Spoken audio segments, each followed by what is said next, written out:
Hi everyone, today we'll talk about how to fix or how to solve Messenger profile picture.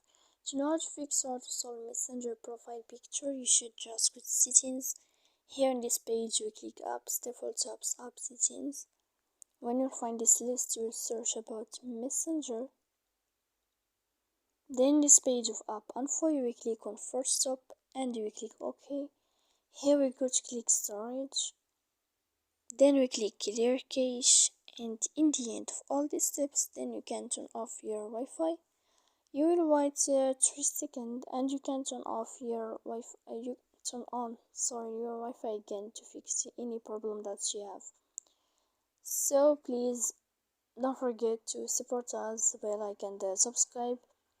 See you next time in another video, and thank you for your attention and your watching.